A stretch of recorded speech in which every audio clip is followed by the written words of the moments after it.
ನನ್ನ ಹೀರೋ ಯಾರು ಅಂದ್ರೆ ಆಫ್ ಕೋರ್ಸ್ ನನ್ನ ತಂದೆ.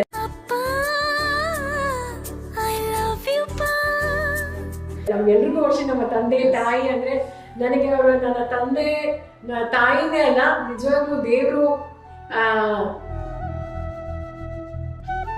ಭೂಲೋಕದಲ್ಲಿ ದೇವರಿದ್ದಾರೆ ಅಂದ್ರೆ ಅದು ನನ್ನ ತಂದೆ ತಾಯಿ.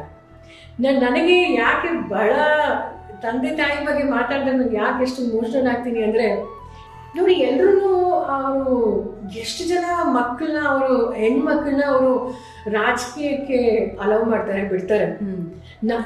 ನಿಜ ಹೇಳ್ಬೇಕು ಅಂದ್ರೆ ನಮ್ಮ ತಂದೆ ತಾಯಿವರೆಗೂ ಇಷ್ಟ ಇರಲಿಲ್ಲ. ಅಯ್ಯೋ ರಾಜಕಾರಣ ತುಂಬ ಒಂಥರ ಇದಾಗೋಗಿದೆ. ನಮ್ಮ ಕಾಲದಲ್ಲಿ ಪರವಾಗಿಲ್ಲ, ಬಟ್ ಈಗ ತುಂಬ ಒಂಥರ ಇದು, ಅದಕ್ಕೆ ಯಾಕೆ ಅಂತ ಚೆನ್ನಾಗಿ ಓದಿದ್ಯಾ, ಒಳ್ಳೆ ಕೆಲಸ ಅದು ಇಲ್ಲ. ನನಗೆ ಚಿಕ್ಕ ವಯಸ್ಸಿಂದ ಏನೇ ಅನ್ಯಾಯ ಆಗ್ತಿದ್ರು ಸುಮ್ಮನೆ ಇರ್ತಿರೋದು, ಪ್ರತಿಭಟನೆ ಮಾಡ್ಕೊಂಡೆ ನಾನು ಸಹ ಬೆಳೆದಿದ್ದು. ನಮ್ಮ ತಂದೆ ತಾಯಿನೂ ಅದೇ ರೀತಿ ನನಗೆ ಸಪೋರ್ಟ್ ಮಾಡಿದ್ರು. ಪೂರ್ತಿ ಎಪಿಸೋಡ್ ನೋಡಲು first view Kannada channel subscribe ಮಾಡಿ.